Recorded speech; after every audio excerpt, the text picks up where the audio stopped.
ya itu. Jadi kita akan lihat bagaimana keberadaan sebuah organisasi itu mengelola sumber daya manusia yang ada di dalamnya.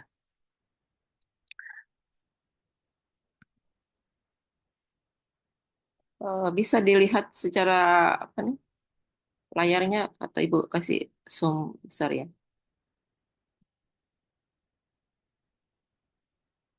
Kelihatan semua enggak layarnya? Kelihatan ibu. Kelihatan, oke. Sudah terlihat bu. Ah, terlihat lengkap ya? Iya bu. Iya lengkap bu. Oke.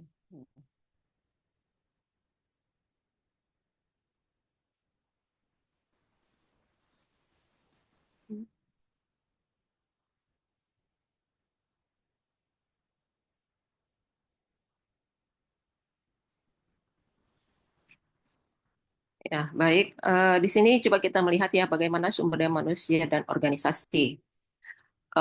Kita mengetahui bahwa manusia dalam sebuah organisasi dan pada hakikatnya dalam kehidupannya, nah itu dia berlaku sebagai seorang individu, ya, kemudian sosialitas dan juga mempunyai moralitas. Ya, jadi manusia itu adalah sebagai individualitas, sosialitas dan moralitas. Ya, keberadaan seorang manusia tidak pernah luput dari hubungan-hubungan dan interaksi dengan lingkungan internal dan eksternal. Ya, di sini kita melihat walaupun dia sebagai seorang pribadi, ya, tapi dalam kehidupannya dia akan selalu melakukan hubungan-hubungan dengan lingkungannya, apakah itu dengan orang yang lain, antara dua atau lebih. Kemudian juga bagaimana dia melakukan eksistensi di dalam lingkungan sosialnya dan menunjukkan sikap-sikap dalam bentuk moralitas. Ya, itu sebenarnya yang diharapkan dalam sebuah organisasi. Nah, coba kita lihat di sini bahwa organisasi itu eh, dalam sektor publik kan ada negara atau pemerintah atau organisasi pemerintahan dan ada juga organisasi non negara atau swasta. Tuh. Nah, kalau kita masuk dalam organisasi pemerintahan, biasanya tidak terkait dengan profit ya atau keuntungan. Tuh.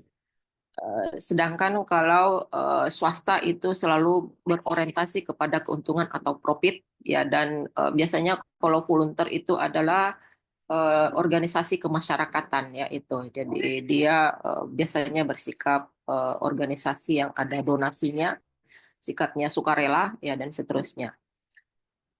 Kemudian kita bisa melihat bahwa organisasi itu bisa sifatnya lokal ya dan bisa juga sifatnya nasional ya. Jadi kalau yang ada di pusat ya top itu ada di pusat biasa disebut dengan organisasi tingkat nasional. Sedangkan kalau yang ada di daerah ya misalnya kantor bupati ya tingkat kabupaten kota, kecamatan dan desa itu biasanya disebut dengan tingkat lokal ya itu. Nah, kemudian secara keseluruhan negara, nah itu dia berada dalam lingkungan global, ya. Jadi kita akan berinteraksi dengan berbagai negara, ya, dan menjadi bagian daripada sistem organisasi global. Nah, dalam lingkungan non organisasi pemerintahan atau swasta, nah itu dia juga ada di tingkat lokal dan ada juga di tingkat nasional sama saja. Dan kita bisa melihat juga keberadaannya dia bisa berada dalam lingkungan global yaitu jadi lokal, nasional dan global. Sekarang bahkan kita memasukkan juga unsur-unsur regional yaitu kenapa? Karena ada beberapa hal yang juga terkait dengan pengorganisasian.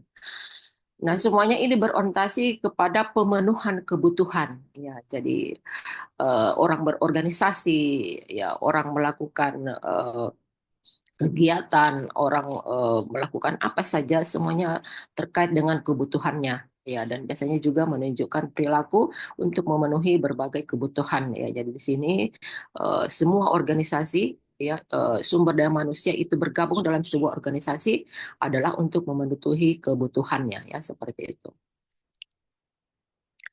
Nah, coba kita melihat bagaimana sumber daya manusia dalam melakukan manajemen. Ya, jadi di sini kita bisa melihat secara etimologis ya manajemen sumber daya manusia. Nah, itu terbagi atas dua kata yaitu manajemen dan sumber daya manusia.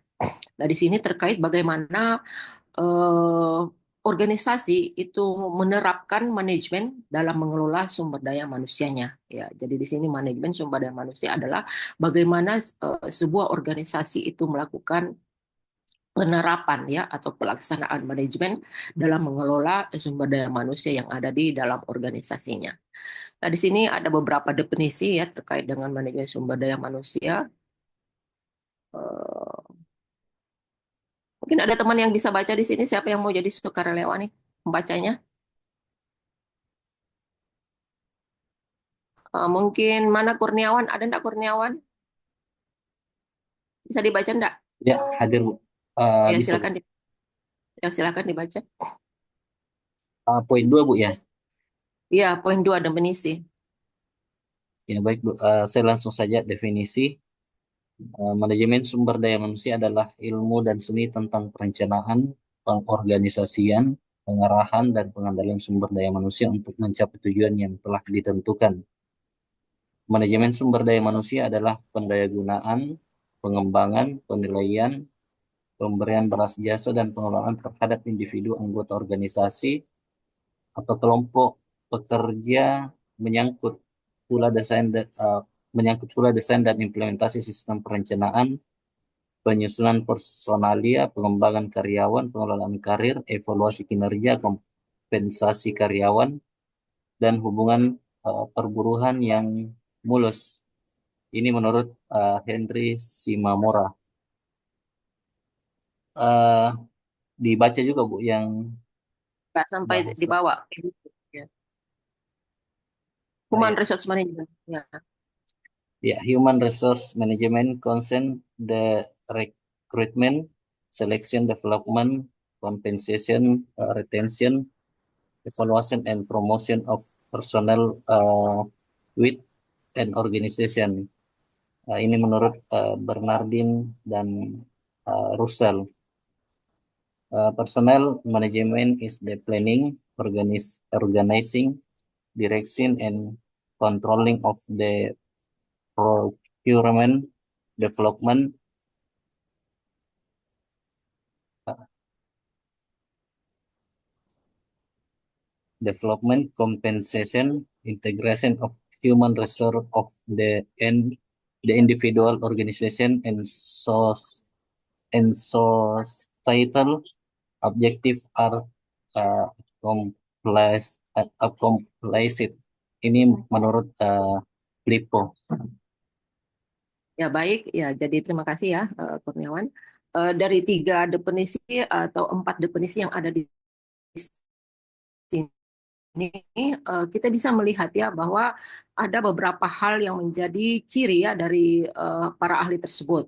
Nah, yang pertama kita bisa melihat menurut Hendra Simamora, yaitu dia lebih luas terkait dengan bagaimana manajemen sumber daya manusia itu dilakukan, ya terkait dengan pendayagunaan, pengembangan, penilaian, pemberian balas jasa, pengelolaan terhadap individu sebagai anggota organisasi, kemudian juga the right man and the right place, bagaimana menempatkan orang-orang yang ada dalam organisasi. Nah, kemudian juga memasukkan unsur-unsur manajemen, yaitu dimulai dengan sistem perencanaan, penyusunan personalia, kemudian pengembangan karyawan, pengelolaan karier, ya, dan evaluasi kinerja, kompensasi, dan hubungan perburuhan yang dianggap baik, ya, terkelola dengan baik. Kemudian Bernadian itu dia lebih berorientasi kepada hal-hal yang penting saja ya itu. Jadi di sini Human Resource Management Consent ya, jadi Human Resource Management itu katanya lebih berorientasi kepada rekrutmen, selection, development, compensation, retention, evaluation, and promotion ya. Jadi bagaimana mulai dari rekrutmen, penerimaan sampai mempromosikan ya itu personal atau pegawai dalam sebuah organisasi. Ya, ya, minggu lalu Ibu sudah jelaskan dengan rinci. Nah, kemudian juga PLIPO ya, PLIPO di sini menambahkan ya itu human resource. Jadi di sini integration of human resource to the and the individual organization dan societal objective are accomplished ya itu. Jadi di sini dia menambahkan unsur-unsur bagaimana manusia atau sumber daya manusia dalam sebuah organisasi itu merupakan objek sosial ya itu yang akan memberikan kontribusi terhadap keberadaan sebuah organisasi. Ya, jadi di sini eh, manajemen sumber daya manusia juga bagaimana secara individual itu dikelola ya dengan baik untuk melakukan pengembangan-pengembangan ya dan itu diintegrasikan dalam sebuah organisasi. Jadi di sini menambahkan pengintegrasian human resource of the management ya. Gitu. Kita lanjut ya.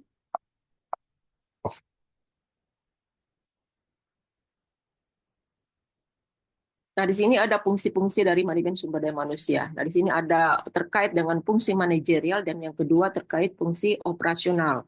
Ya, jadi kalau kita masuk dalam unsur-unsur manajemen atau manajerial itu akan selalu dimulai dengan planning, ya, perencanaan, kemudian organizing atau pengorganisasian, yaitu menempatkan orang-orang the right man and the right place, yaitu menempatkan sesuai dengan job description-nya, ya, apakah dia di tingkat pimpinan, ya, atau di tingkat wakil, ya, atau kalau misalnya swasta itu ada misalnya direktur atau CEO, kemudian di bawahnya ada manajer ya dan ada direktur dan seterusnya ya itu.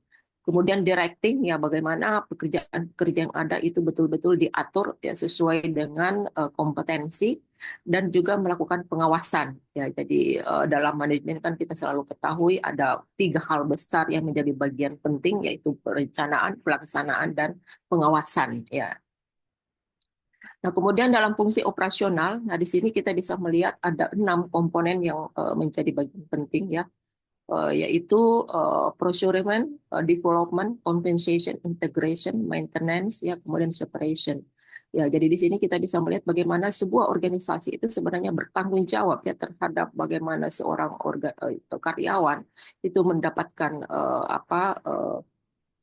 hak-hak dan memenuhi kewajiban kewajiban dan haknya itu dikelirkan ya dan ditempatkan sesuai dengan tugas pokok dan fungsi. Kemudian melakukan juga pengembangan ya karier dari seorang karyawan, apakah itu melalui pendidikan atau juga pelatihan atau juga mengikutkan mereka dalam kegiatan-kegiatan seperti misalnya workshop ya atau juga melakukan konferensi dengan organisasi yang lain atau juga mungkin melakukan studi lapangan. Nah, kemudian kompensasi, nah itu terkait dengan sistem penggajian auxiliary ya.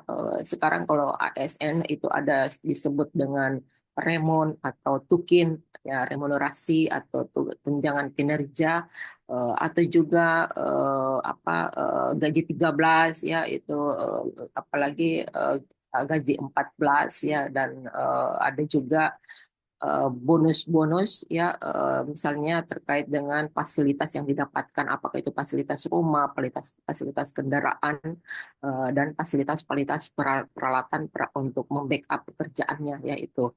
Nah, kalau misalnya juga di dunia organisasi usaha atau dunia swasta itu lebih lebih lebih tinggi lagi kompensasinya. Mereka betul-betul dihitung dengan kinerja berbasis waktu ya itu. Jadi semakin banyak banyak waktu yang dihabiskan untuk menyelesaikan pekerjaannya, nah itu semua mendapatkan kompensasi ya itu. Jadi biasanya mereka mendapatkan reward yang lebih banyak ya itu dibanding pegawai negeri sipil. Kemudian mereka juga mendapatkan bonus-bonus ya dan juga pendapatan tambahan lainnya. Jadi bukan hanya fasilitas misalnya seperti ASN, misalnya fasilitas kendaraan, fasilitas rumah, tetapi bahkan mereka mendapatkan misalnya bonus-bonus perjalanan berlibur ya dan melakukan perjalanan ke berbagai lokasi internasional atau global. Jadi mereka mendapatkan tetap ada hal-hal penting yang mereka harus lakukan, misalnya terkait dengan pengembangan dirinya, terkait pengembangan organisasi, dan juga mungkin studi komparasi. Jadi ada juga muatan-muatan pendidikan dan latihan ya itu. Kemudian integrasi, ya integrasi di sini bagaimana pekerjaan-pekerjaan yang ada, yaitu betul-betul diintegrasikan dengan orientasi efektivitas dan efisiensi. Nah, begitupun dengan maintenance, yaitu jadi bagaimana mengelola semua sumber daya yang dimiliki dalam sebuah organisasi itu betul-betul diorientasikan untuk mencapai efektivitas dan efisiensi pencapaian tujuan.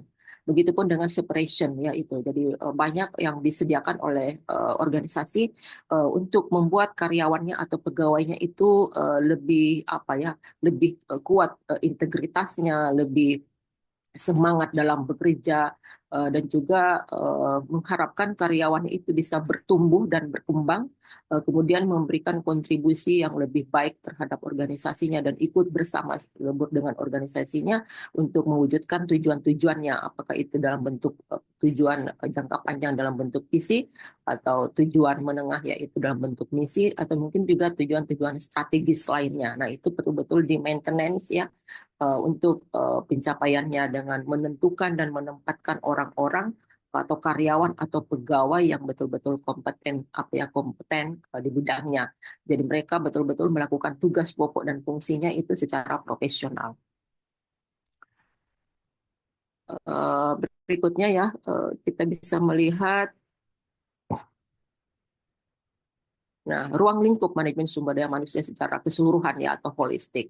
Nah, di sini ada fungsi-fungsi manajemen sumber daya manusia. Anda bisa melihat dari unsur pengadaan sumber daya manusia secara fungsi operasional dan juga sebagai subfungsi operasional ya. Jadi pembagian-pembagiannya kita bisa melihat ya di sini. Pengembangan SDM ya, kemudian juga pemeliharaan SDM ya. Jadi ada tiga bagian di dalam fungsi-fungsi dalam melakukan manajemen sumber daya manusia dalam sebuah organisasi. Jadi melakukan pengadaan dalam bentuk rekrutmen, ya, penerimaan, kemudian pengembangan setelah diterima dia dikembangkan. Nah, di sini pengadaan itu dimulai dengan perencanaan sumber daya manusia, ya berapa yang dibutuhkan, jurusan apa yang dibutuhkan, eh, formasi apa nih jenis pekerjaannya yang tersedia, formasinya yang kemana, itu semua harus dipetakan ya. Kemudian penarikan SDM ya, jadi dilakukan penerimaan ya atau rekrutmen, kemudian diseleksi. Nah, setelah diseleksi lulus ya ditempatkan, kemudian setelah ditempatkan mereka mendapatkan pembekalan terkait dengan pekerjaan-pekerjaan yang akan dilakukan. Nah, ini secara apa ya ideal mestinya organisasi seperti itu. Nah, kemudian dalam pengembangan SDM itu bisa kita melihat dalam pendidikan dan pelatihan dan kemudian juga pengembangan karier ya. Nah, di sini fungsi operasionalnya Anda bisa lihat sebagai instrumen manajemen sumber daya manusia ada namanya analisis jabatan ya dan juga apa nih?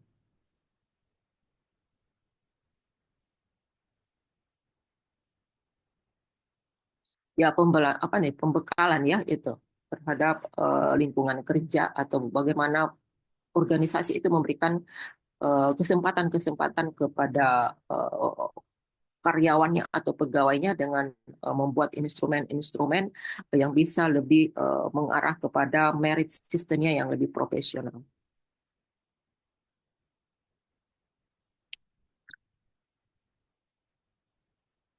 Nah, coba kita lihat bagaimana seluruh kegiatan tersebut dalam fungsi-fungsi manajemen sumber daya manusia yang tadi. Nah, itu diarahkan untuk mewujudkan sasaran pokok ya itu.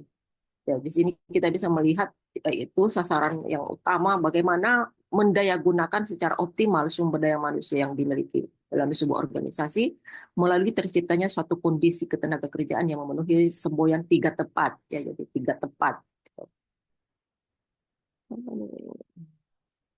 Ada yang bisa membaca di bawah yang paling bagus itu the right man and the right job ya itu at the right time. Ya, jadi tepat orang, ya, jadi ini betul-betul harus tepat ya orang-orangnya untuk apa, menduduki suatu jabatan atau pekerjaan. Nah, ini diorientasikan lagi kepada eh, pekerjaan-pekerjaan atau jenis-jenis pekerjaan yang betul-betul diharapkan profesional ya untuk menempatkan atau memilih siapa-siapa yang akan mendudukinya gitu. Jadi jangan asal pilih atau juga tebang pilih ya itu biasa istilahnya sekarang. Ya jadi diharapkan di sini betul-betul menerapkan model merit system yang profesional ya itu. Jadi tepat orang ya, kemudian tepat jabatan. Nah, kemudian juga apa yang di bawah?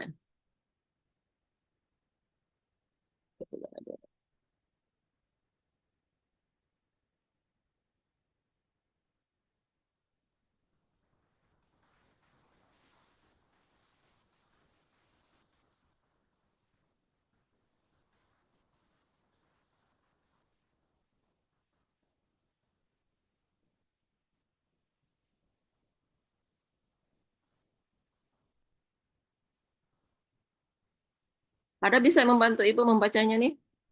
Kenapa ini penting ya? Coba kita Riswandi coba Wiwin bisa dibaca? Atau sudah tidur ini? Yang evolusi manajemen sumber daya manusia ya, Bu? Bukan, yang ini dulu. Yang ini, ya. Seluruh kegiatan melalui fungsi-fungsi manajemen sumber daya manusia di atas diarahkan untuk mewujudkan sasaran pokok manajemen sumber daya manusia. Mendayagunakan secara optimal sumber daya manusia dalam suatu organisasi melalui terciptanya suatu kondisi ketenaga kerjaan yang memenuhi semboyan tiga tepat. The right man on the right job at the right time. Tepat orang, tepat jabatan, tepat waktu. Ya, jadi Anda bisa melihat the right man, berarti itu tepat orang ya.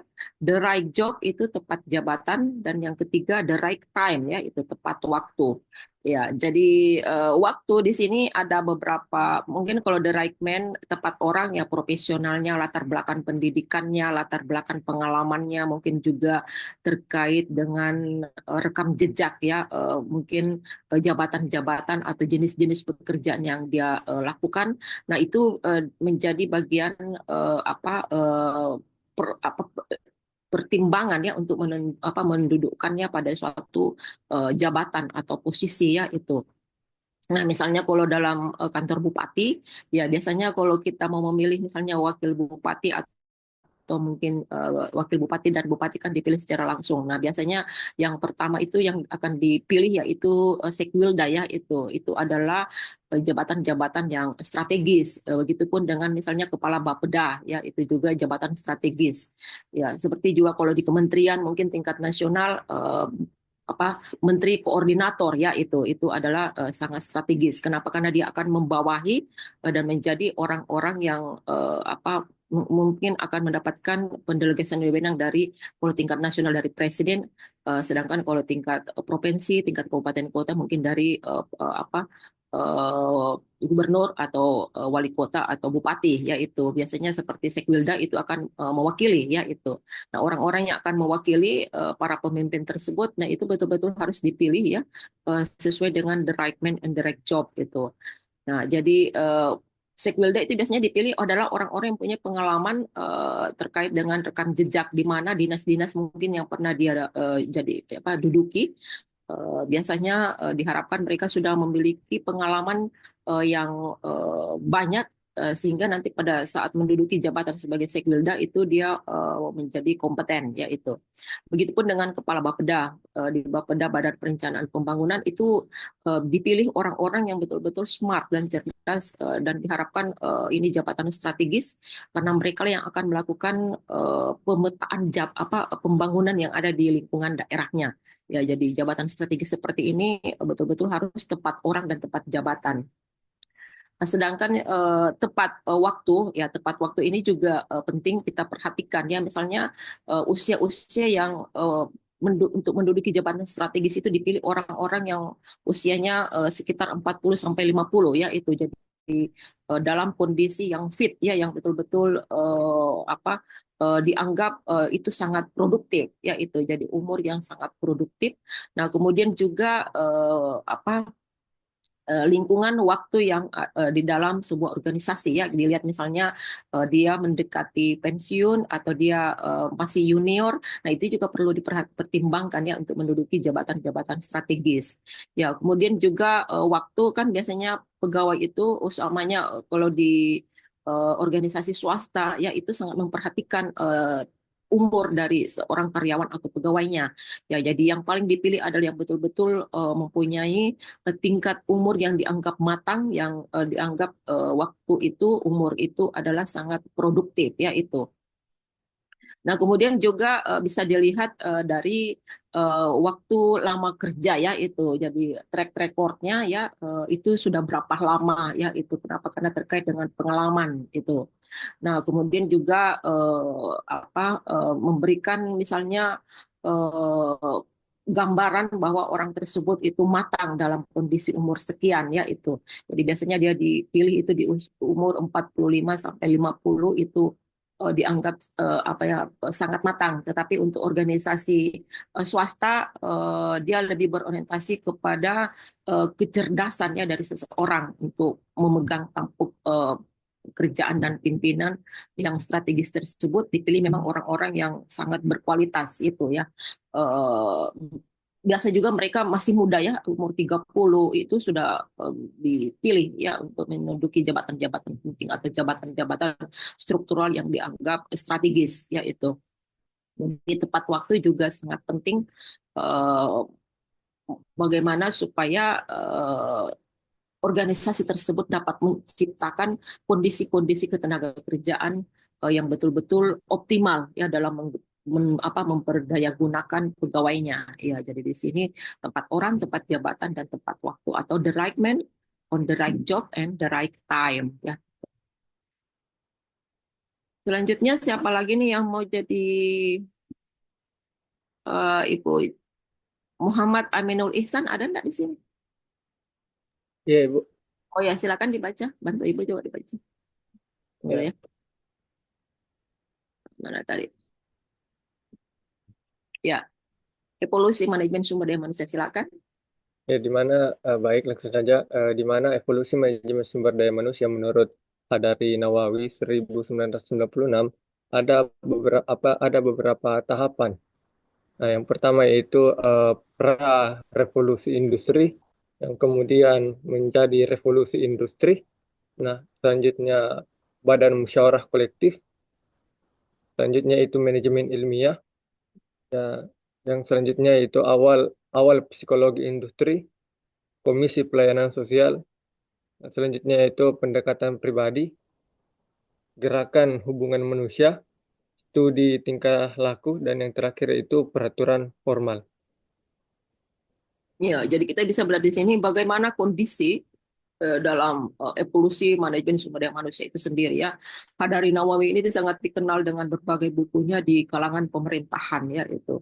Beliau ini walaupun eksis di tahun 1990-an, tetapi apa yang dia kemukakan itu masih relevan ya dengan keadaan sekarang ini. Kenapa? Karena beliau itu mampu melakukan estimasi dalam apa ya mengemukakan pemikiran-pemikirannya yang cerdas gitu. Dan sehingga ibu juga masukkan di sini. Nah, kita bisa melihat bahwa organisasi ya itu sangat dipengaruhi dengan perkembangan daripada industrialisasi gitu. Evolusi manajemen sumber daya manusia itu terjadi revolusi industri, jadi sebelum revolusi industri yang ada di tingkat manajemen di industrialisasi dipelopori oleh Eropa. Nah, kemudian pada saat itu kan belum ada yang apa ya yang menjadi trendsetter ya untuk pengelolaan organisasi ya. Nah, pada saat terjadi revolusi industri, nah itu di apa dipelopori oleh Resinancia ya dari Prancis. Nah, itu awal daripada manajemen di apa dipelajari secara ilmiah ya itu. Nah, kemudian memasukkan unsur-unsur apa psikologi industri yaitu. Jadi kalau di sini revolusi industri itu terkait dengan badan musyawarah kolektif ya di mana industri pada saat itu organisasi-organisasi membutuhkan badan musyawarah yang sifatnya kolektif diharapkan badan musyawarah ini bisa menampung seluruh aspirasi dan kebutuhan daripada sebuah organisasi ya dan itu menjadi apa bagian penting dalam melahirkan manajemen ilmiah yaitu. Jadi bagaimana berpikir ya dalam manajemen sumber daya manusia dalam sebuah organisasi itu dikaji secara ilmiah yaitu. Nah, setelah memasukkan kajian ilmiah, manajemen secara ilmiah ya itu dimulai misalnya bagaimana seorang karyawan itu diteliti ya terkait dengan lingkungan eksternalnya dan lingkungan internalnya ya misalnya terkait misalnya dengan seorang karyawan yang ditempatkan dalam sebuah ruangan ya misalnya dengan penerangan yang gelap itu memberikan pengaruh ya terhadap hasil kerjanya atau kinerjanya. Jadi ada apa penelitian ya itu dilakukan, menempatkan seorang pegawai di ruangan atau kamar yang remang-remang, kemudian ada yang terang dan ada yang gelap. Nah, itu memberikan apa pengaruh terhadap kinerja seseorang ya. Orang yang bekerja dalam lingkungan atau tempat atau ruangan yang sarana prasarananya itu misalnya ventilasinya bagus ya, kemudian penerangannya bagus, dan lingkungan tidak sumpek ya, atau kalau sekarang diharapkan ada meja, ada eh, penerangan, ada ventilasi, bahkan sekarang disiapkan lagi ada AC. Nah, semuanya itu sebenarnya adalah diarahkan bagaimana supaya seorang karyawan itu merasa confidence ya itu untuk melakukan pekerjaannya sehingga dia betul-betul akan berkinerja secara optimal yaitu dengan memasukkan unsur manajemen ilmiah. Jadi semua dihitung, dan kemudian misalnya juga terkait dengan auxiliary ya itu semakin tinggi auxiliary-nya itu dianggap juga semakin bagus kinerjanya. Tetapi Ibu agak sanksi sekarang ini ya. Untuk sekarang ini kayaknya Ibu agak sanksi dengan auxiliary ya. Kenapa? Karena bisa kita melihat korupsi-korupsi yang ada di berbagai organisasi. Nah, itu yang bergaji tinggi ya itu ya, seperti dimulai dulu di apa Badan Keuangan Negara, kemudian sekarang Pertamina. Kita ketahui Pertamina itu gaji karyawannya tinggi-tinggi ya, tapi nyatanya mereka juga masih melakukan apa nih, korupsi ya itu. Jadi di sini Ibu sedikit apa ya, berpikir ya bahwa ternyata ya Ibu analisis sendiri ya, ternyata organisasi yang baik itu bukan hanya terkait dengan auxiliary ya. Kenapa? Karena kalau misalnya kita melihat beberapa kasus yang ada, semua bergaji tinggi ya, tapi nyatanya mereka masih melakukan penyimpangan dan tidak berorientasi kepada kinerja organisasi yang mempunyai reputasi baik, tidak menjaganya dengan baik ya, padahal mereka sudah digaji dengan tinggi ya, sehingga studi-studi lanjutan mungkin perlu lagi apa ya dilakukan ya, apa sebenarnya yang membuat, kenapa, karena kalau Ibu telusuri di Indonesia ini kita sudah berapa tahun merdeka ya, tahun 45, sekarang sudah tahun 2025, berarti ada sekitar 85 tahun kita merdeka ya. Tetapi nyatanya kita masih begini-begini saja yaitu negara kita masih berada dalam status menengah, yaitu kita belum berangkat ke atas status misalnya negara industri atau negara maju. Ya, saya menduga ya bahwa yang paling merusak tatanan penyelenggaraan pemerintahan itu adalah kasus korupsi, yaitu kenapa? Karena kalau dilihat di awal penyusunan anggaran itu kan semuanya cukup, ya, tapi pada saat pelaksanaan implementasi setelah dilakukan evaluasi, nah itu menjadi semua kurang ya itu. Semua tidak maksimal, bahkan banyak pemborosan-pemborosan dan penyimpangan-penyimpangan dalam arus apa penggelontoran uang dari pusat ke daerah ya, itu banyak banyak yang habis di jalan ya itu. Kemarin ada beberapa kemarin di CNN Ibu ikuti kasus di Pertamina. Nah, itu dia mengatakan banyak yang memalak katanya itu. Jadi yang memalak itu pengusaha juga agak susah itu ya. Jadi memalak itu banyak sekali modelnya ya. Ada alasan ulang tahun, ada alasan kegiatan, ada alasan macam-macam alasannya untuk memalak ya, itu uang yang berproses dari pusat sampai ke bawah. Ya, itu yang membuat sampai di bawah uangnya menjadi lebih minimal ya itu. Kenapa? Karena sudah dipalak di berbagai jenjang ya, penggelontoran uang itu. Ya, jadi di sini ada beberapa wacana pemerintah bahwa untuk eh, menyalurkan anggaran keuangan itu, walaupun sebenarnya otonomi itu kan tujuannya ya bagaimana uang yang ada di pusat itu langsung masuk ke rekening pelaksana di lapangan. Tetapi nyatanya juga itu juga masih banyak yang salah tepat sasaran anggarannya itu. Kita bisa melihat bagaimana Bundes ya, bagaimana desa, bagaimana bupati, uang-uang yang ada itu juga banyak yang tidak apa ya memenuhi skala prioritas pembangunan yang ada di wilayah daerahnya. Nah, ini juga mengganggu ya itu, sehingga Ibu mengharapkan manajemen ilmiah dan apa nih pengkajian-pengkajian yang lebih rasional itu mungkin ditambahkan ya dengan hal-hal yang lain seperti misalnya masalah psikologi ya itu, atau mungkin juga masalah moralitas seperti yang Ibu katakan di awal tadi, itu sangat penting. Ya, jadi bagaimana merekrut orang-orang yang mempunyai moral yang tinggi, ya dalam artian orang-orang yang betul-betul mempunyai integritas ya untuk memberikan layanan kepada masyarakat dan orientasi untuk kesejahteraan masyarakat ya khususnya untuk organisasi pemerintahan atau sektor publik. Kalau sektor industri kan swasta kan uangnya, anggarannya, pendanaannya itu kan mereka punya modal sendiri ya, sehingga kalau mereka mengambil uangnya, menyelundupkan uangnya, berarti dia menyelundupkan uangnya sendiri. Tapi kalau penyelenggara pemerintahan atau organisasi pemerintahan itu kan uangnya negara, uangnya rakyat ya, berarti dia mengambil uangnya negara atau uangnya rakyat. Nah, kemudian di sini coba kita lihat awal psikologi industri ya, setelah manajemen ilmiah ya dimasukkanlah unsur-unsur awal psikologi industri. Jadi industri itu memasukkan muatan-muatan psikologi ya, sehingga kita bisa melihat semua sekarang industri atau organisasi itu ada di dalamnya psikologi ya, itu jadi bagian yang eh, mulai misalnya pada saat rekrutmen itu kan ada namanya tes psikologi. Nah, tes psikologi ini diberikan misalnya untuk mengetahui penempatan dia sesuai dengan bakat minatnya, kompetensinya, dan juga mungkin passion ya dari seorang pegawai atau karyawan. Nah, itu unsur-unsur psikologi, jadi ada tes psikologi.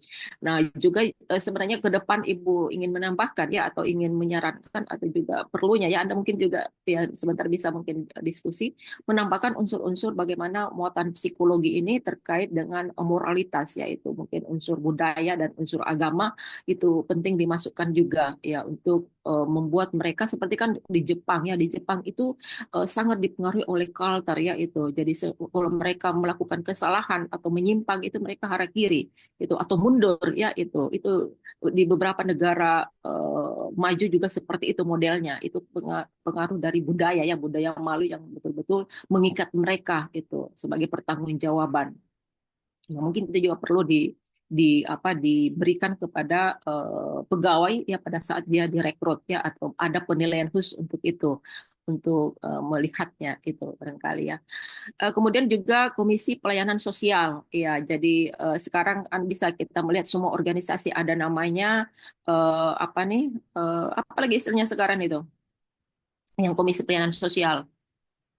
CSR ya, itu CSR, organisasi-organisasi yang besar itu mempunyai CSR, yaitu bagaimana mereka peduli terhadap lingkungan sosial ya di mana organisasinya berada ya. Jadi di sini perlu ada Komisi Pelayanan Sosial untuk memberikan penyeimbangan antara lingkungan internal dan lingkungan eksternal. Kenapa? Karena kita ketahui organisasi itu selalu berada dalam sebuah lingkungan ya, lingkungan eksternal, dan itu juga memberikan sebenarnya kontribusi terhadap reputasi atau keadaan organisasi tersebut, dan itu juga memberikan pengaruh ya, sehingga Komisi Pelayanan Sosial itu juga penting supaya bisa menyeimbangkan antara lingkungan internal dan lingkungan eksternal dari organisasi tersebut.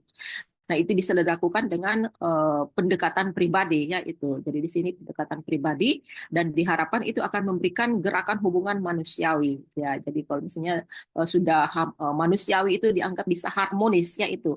Harmonis ini bisa diciptakan dalam lingkungan organisasi secara internal maupun juga hubungan dengan lingkungan eksternal ya, sehingga betul-betul organisasi tersebut harmonis ya itu.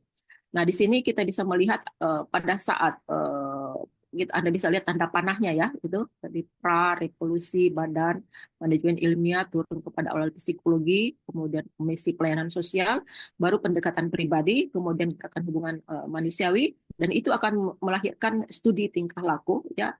Nah, studi tingkah laku ini biasa disebut budaya organisasi ya itu, atau budaya organisasi itu dipengaruhi oleh tingkah laku daripada organisasi tersebut, dari individu-individu atau orang-orang yang ada di dalamnya, bagaimana seorang pemimpin yang memimpin karyawannya itu memiliki perilaku yang berorientasi kepada pencapaian tujuan organisasi ya, sehingga menciptakan suatu budaya dan menjadi suatu peraturan formal ya itu, jadi sudah mengikat ya. Jadi Anda bisa lihat bagaimana melahirkan suatu peraturan formal ya, yang akan menjadi bagian daripada keadaan organisasi yang betul-betul mempunyai reputasi yang luar biasa itu ya itu. Ada mungkin yang ingin didiskusikan di sini? Silakan.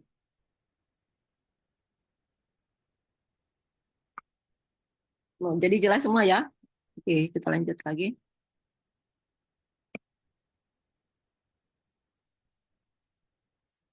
Siapa yang Ibu nih mau bantu lagi Ibu membaca nih? Mungkin perempuan ya. Ibu perempuan dulu. Ada Nurul atau Wina?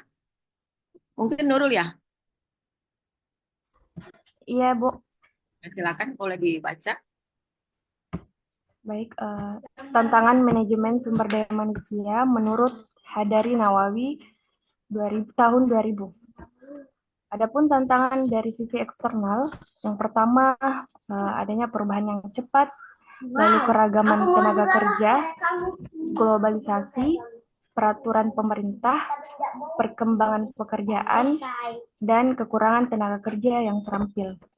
Adapun faktor internalnya, posisi organisasi dalam bisnis yang masih kompetitif, fleksibilitas, pengurangan tenaga kerja, restrukturisasi, bisnis kecil, budaya organisasi, teknologi, serta serikat pekerja.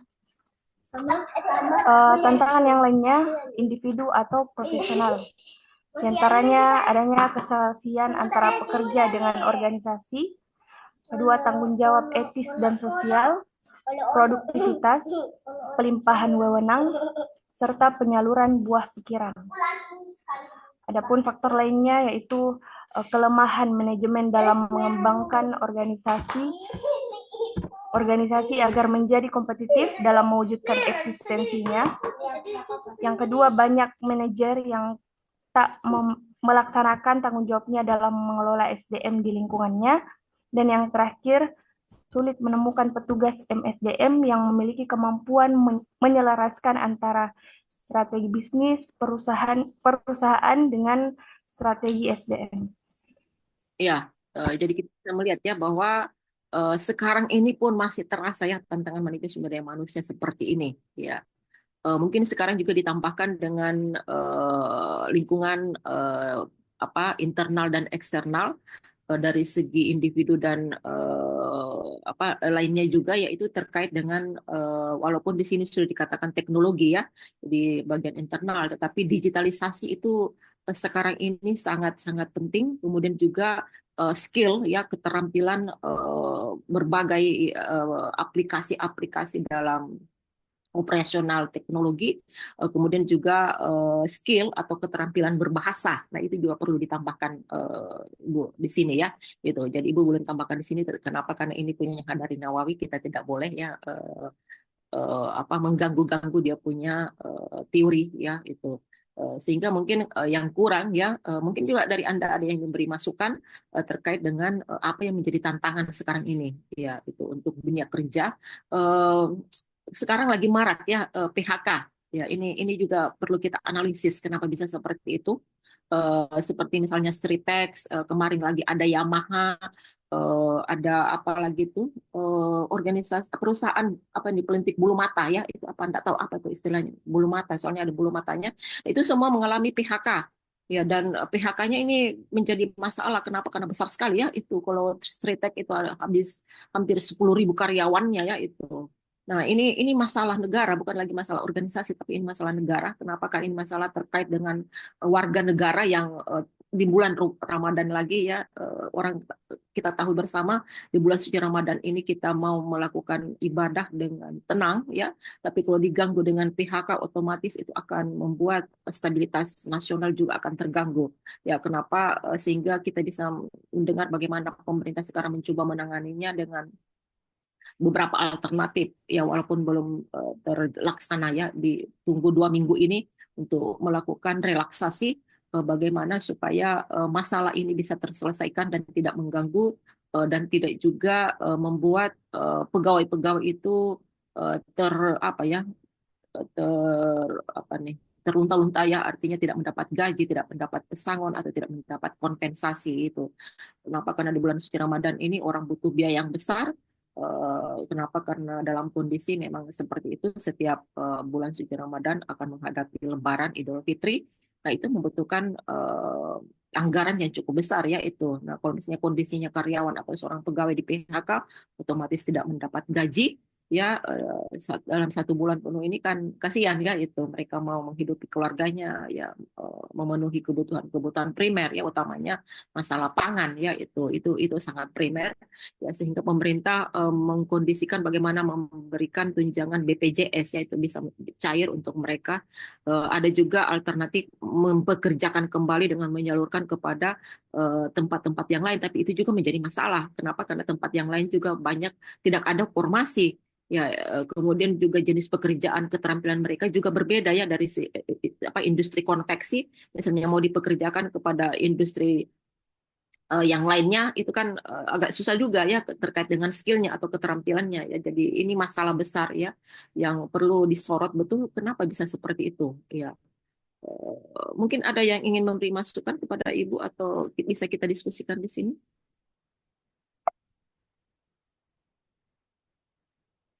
Ada mungkin yang ingin memberi masukan mungkin atau apa? Bu. Silakan. Ya. Ya, Bu. Jadi terima kasih atas kesempatan yang telah diberikan mengenai fenomena pemutusan hubungan kerja atau PHK ini. Memang menunjukkan peningkatan yang signifikan, dan ini jika dikaitkan dengan MSDM tadi, ini berkaitan dengan fungsi operasional khususnya pada aspek separation kalau tidak salah, Bu. Ya, jadi memang PHK ini seringkali menjadi respon langsung perusahaan terhadap bagaimana kondisi ekonomi yang sedang melemah atau penurunan daya beli masyarakat, serta adanya persaingan dengan produk impor yang mungkin ilegal, yang semuanya memaksa efisiensi biaya. Namun dari perspektif MSDM, hal ini juga mengindikasikan bagaimana kurangnya perencanaan strategis jangka panjang dari suatu perusahaan, seperti ketidakmampuan mengantisipasi perubahan pasar atau ketidakfleksibelan ketidakfleksibelan dalam pengelolaan tenaga kerjanya yang seharusnya dapat diatasi melalui alternatif atau penyesuaian kontrak kerja. Selain itu, jika dikaitkan juga dengan implementasi UU Ciptaker yang bertujuan mempermudah PHK, ini justru memicu konflik dengan pekerja serikat buruh, sehingga MSDM di Indonesia itu saat ini dituntut untuk mampu untuk menyeimbangkan kepentingan organisasinya dengan hak-hak karyawan untuk meminimalkan dampak sosial dan menjaga lagi stabilitas hubungan di industrial di Indonesia. Itu, Bu. Ya, bagus sekali ya. Terima kasih, Nurul. Mungkin ada lagi yang lain? Ya, jadi ada beberapa hal penting yang bisa kita sorot ya terkait dengan banyaknya maraknya PHK dengan industri yang besar ya.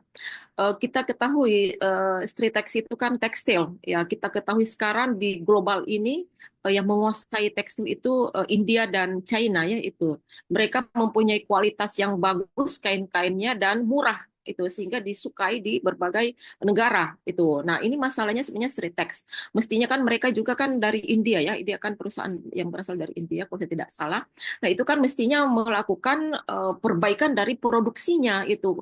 Jadi mestinya dia menciptakan kompetisi dan daya saing yang bagus dengan mungkin produksinya itu ditingkatkan kualitasnya. Tapi itu mungkin yang tidak dilakukan ya, itu tidak mengupdate itu. Jadi tidak mengikuti tren dan perubahan yang ada di lingkungan global ya, sehingga mereka tidak terpakai itu. Jadi dilesunya ekonomi global, tetapi kan kita bisa melihat bagaimana India dan Cina itu masih eksis. Itu kenapa? Karena mereka mempunyai seperti misalnya kita ya di tingkat global ya, bahan-bahannya kita itu dianggap tidak bagus ya, itu cepat tidak bagus kualitasnya, kemudian sistem ketahanan dari produk kita itu dianggap tidak bagus ya, itu cepat rusak itu barang-barang tekstilnya kita.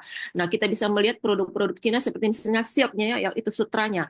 Kalau kita punya sutra kain itu susah untuk penyimpangan, susah untuk lama bertahan.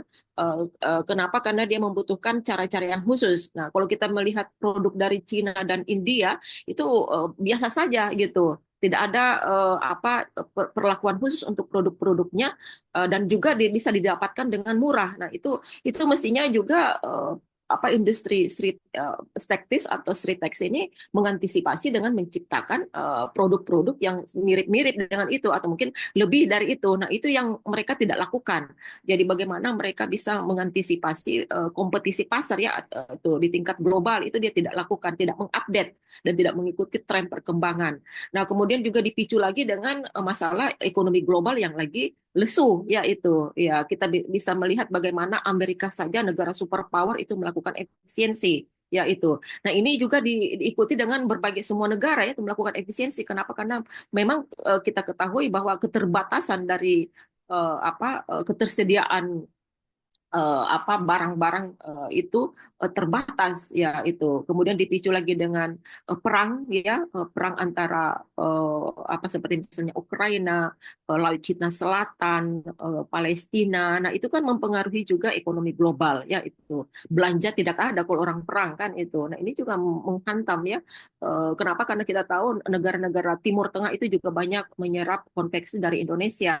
Ya, tapi kalau keadaannya perang begitu, stabilitas ekonomi tidak bagus kan otomatis tidak ada belanja gitu kan. Ya, ini juga yang mempengaruhi daya beli untuk produk-produk dari industri kita menjadi berkurang ya itu. Sehingga itu menambah lagi permasalahan-permasalahan dalam industri ya yang ada di Indonesia. Nah, itu jadi banyak masalah yang rentan ya yang tidak diperhatikan oleh organisasi, utamanya organisasi besar untuk melindungi produksinya dan karyawannya itu ya.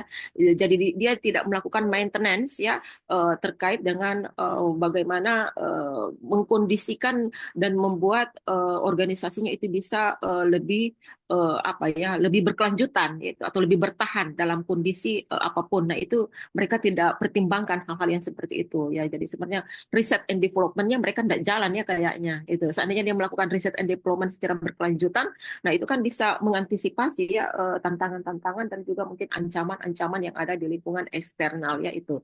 Ya, jadi ini juga menjadi catatan bagi karyawan semakin tidak mau masuk di industri swasta ya itu. Kenapa? Karena tidak menjamin, tidak menggaransi kepanjangan status mereka sebagai pegawai ya itu. Sehingga sekarang kita bisa melihat lagi ini pasti akan memicu orang-orang di Indonesia untuk memilih pekerjaan negeri yaitu. Kenapa? Karena kalau negeri itu sangat dilindungi ya terkait dengan garansi untuk tidak di PHK ya itu sulit untuk di PHK.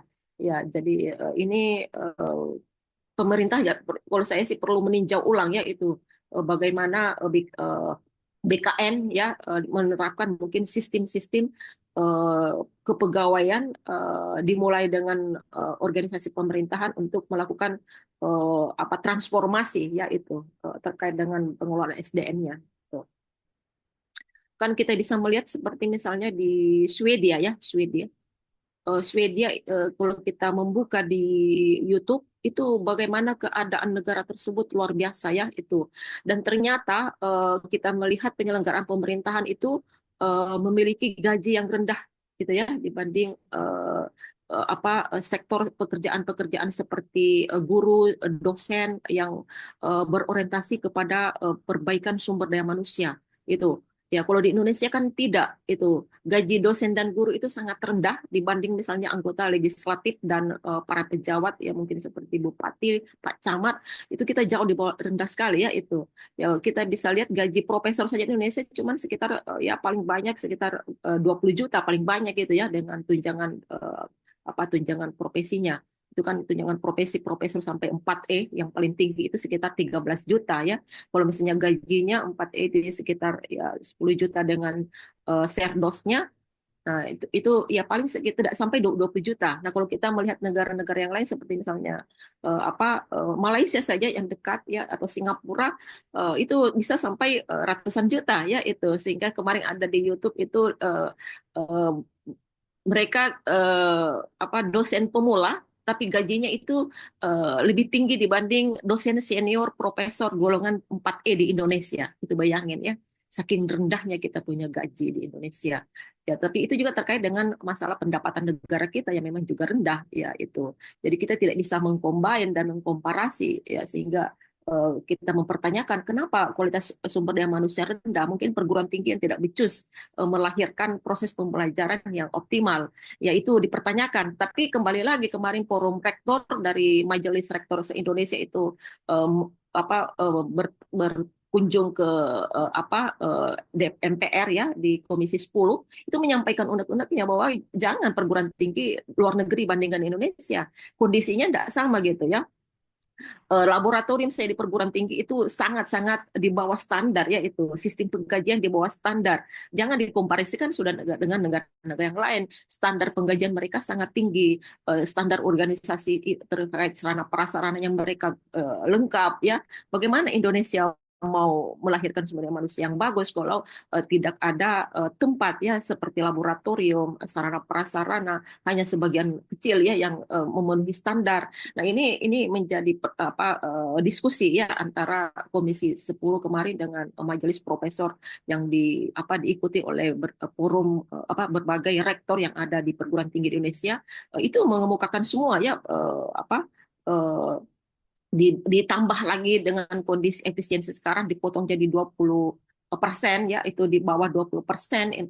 Kemudian sekarang juga kemarin itu pemblokiran sekitar 50% dana PNBP ya yang dari SPP itu juga diblokir oleh negara. Nah, itu juga memperparah pengelolaan sumber daya manusia di perguruan tinggi ya, sehingga dosen banyak yang sekarang teman-teman itu saja utamanya lagi nih yang baru-baru ya, yang baru golongan 3B, 3C itu kan gajinya paling sekitar 3 juta, 4 juta.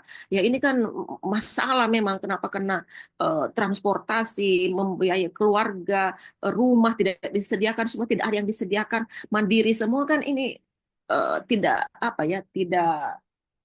tidak terpenuhi ya, tidak dipenuhi oleh kementerian kebutuhan gaji kebutuhan yang primer gitu ya, terkait dengan gajinya, sistem penggajian yang rendah yang membuat mereka kinerjanya menjadi juga rendah ya itu. Jadi masalah-masalah yang ada di Indonesia memang kita berat, diperparah dengan tingkat korupsi yang tinggi ya, dengan adanya temuan di Pertamina ini ada lagi muncul sekitar 900 triliun, bayangin kalau itu dialokasikan untuk membangun SDM kita dengan kualitas dialokasikan untuk perguruan tinggi kan luar biasa gitu ya.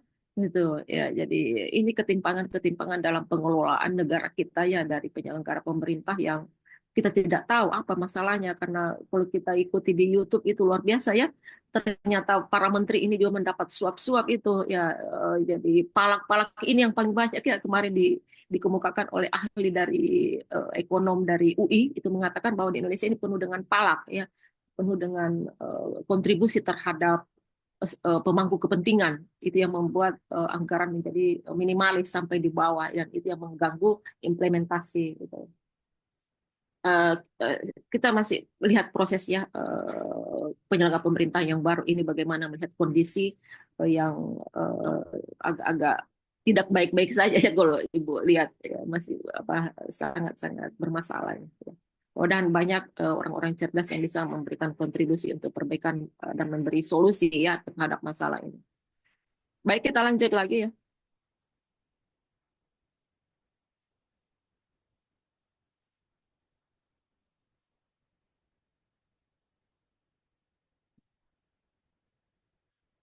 Nah, coba di sini. Siapa yang bisa bantu Ibu lagi nih? Baca, mungkin Amirul Ihsan, coba.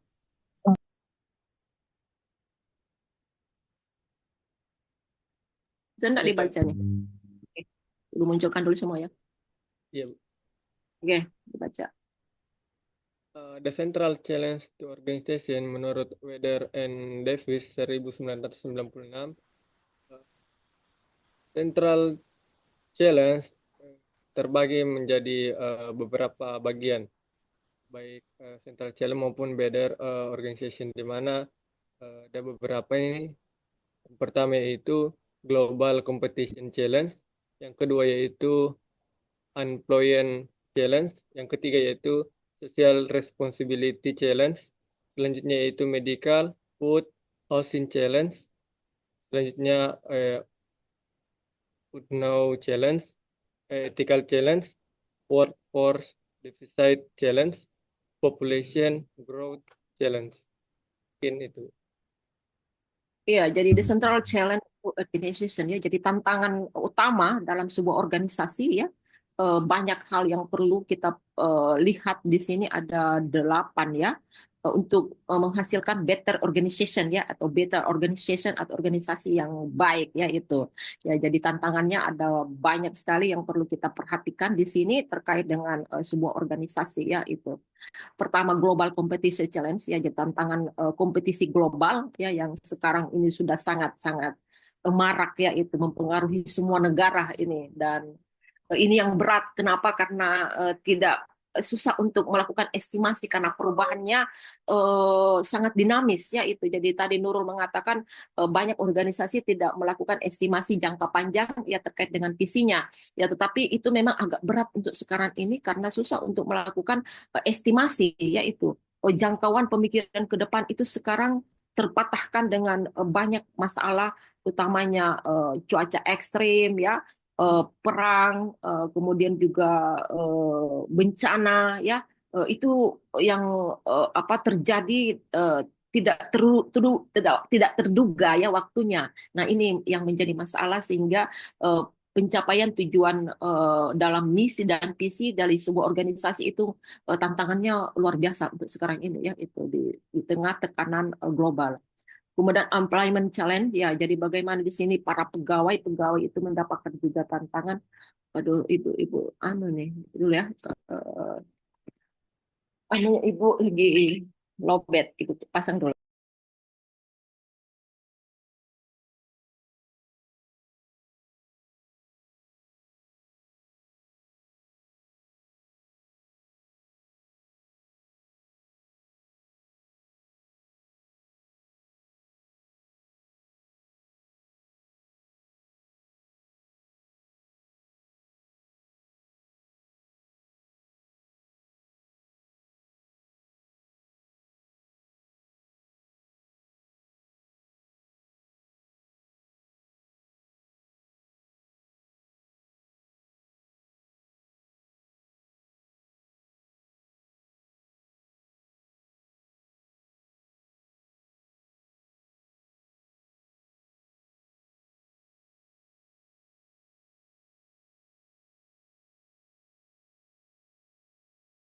Ya, ibu cari untuk charger ya. Cari tempat dalam. Oke. Ya, jadi di sini bisa kita melihat ya keadaan-keadaan yang menjadi tantangan global ya dalam sebuah organisasi, empowerment, social responsibility ya, respon terhadap keadaan-keadaan sosial yang agak susah diprediksi sekarang ini ya. Bukan hanya di negara kita, negara-negara maju juga merasakan seperti itu.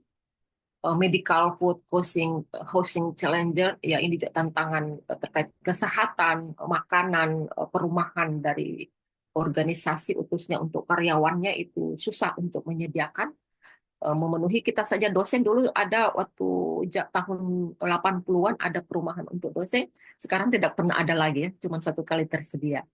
Ya, jadi tidak sama misalnya kalau kita lihat di Unhas itu ada perumahan dosennya sampai sekarang masih jalan ya. Kalau kita tidak jalan lagi sehingga dosen juga susah untuk housing challenge-nya itu. Jadi sekarang banyak dosen yang suka terlambat. Kenapa? Karena mereka mempunyai tempat tinggal yang sangat jauh ya itu dari kampus gitu. Mestinya kan idealnya dosen-dosen itu tinggal di sekitar kampus ya, tapi kampus kita tidak menyediakan fasilitas itu ya, sehingga secara mandiri ya mereka kalau misalnya gajinya rendah kan tidak mungkin mendapatkan rumah yang dekat kampus. Kenapa? Karena kita ketahui Petarani itu sekarang mahal sekali ya, itu rumah-rumah kecil saja, kos-kos saja itu sudah jutaan gitu ya, harganya sudah miliaran ya itu, sehingga tidak terjangkau dengan gaji yang rendah dari para dosen ya, sehingga juga masalah housing, tantangan housing challenge-nya itu.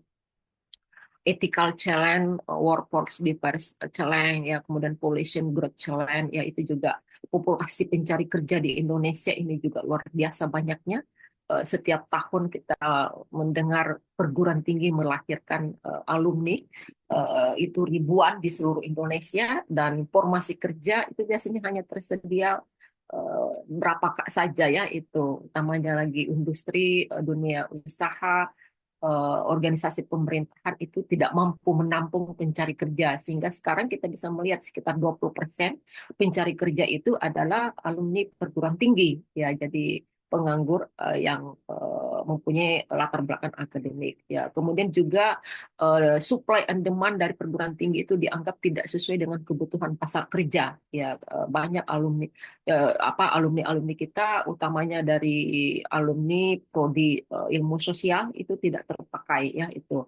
Sekarang kan diarahkan program-program studi itu lebih banyak membuka program-program yang berbau teknologi, ya, itu. Nah, tapi kan menjadi masalah juga pada pendidikan vokasi. Kenapa? Karena SMK saja juga banyak yang alumninya itu tidak ter cover dalam dunia kerja, padahal mereka sudah punya skill, ya. Kenapa? Karena dianggap bahwa kebutuhan kerja tidak sesuai dengan kompetensi yang dimiliki oleh para alumni ini, ya, tidak sesuai dengan kebutuhan pasar. Nah, ini menjadi masalah dan tantangan, ya, challenge itu. Jadi ini luar biasa, ya, itu.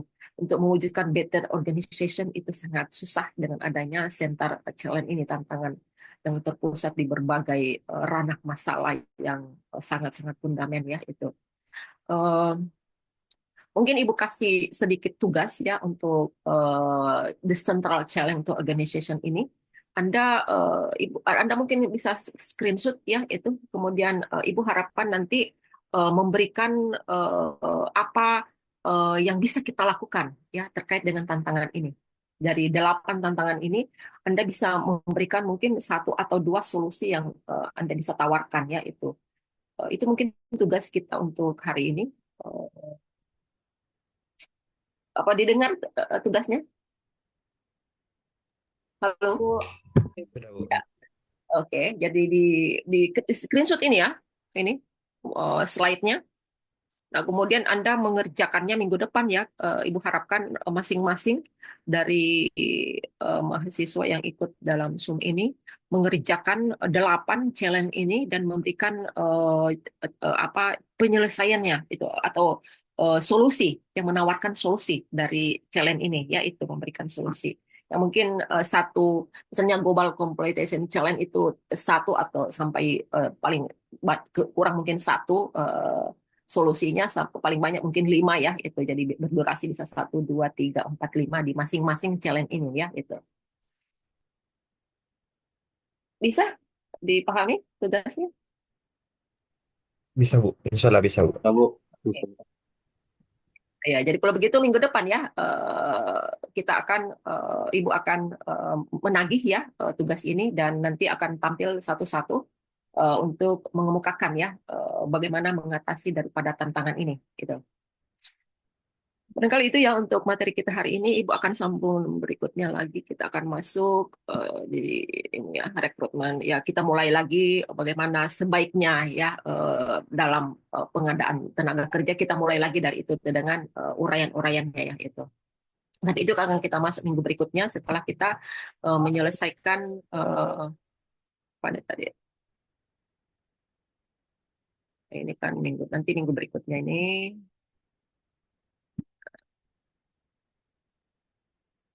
Ya, ini, ya. Tuh.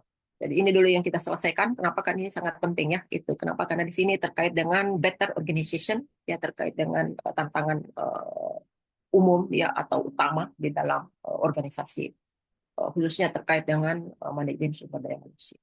Ada mungkin yang ingin bertanya, silakan. Kota tingkatnya tolong ditulis presensinya, ya, diisi presensinya, ya. Itu, siapa yang hadir.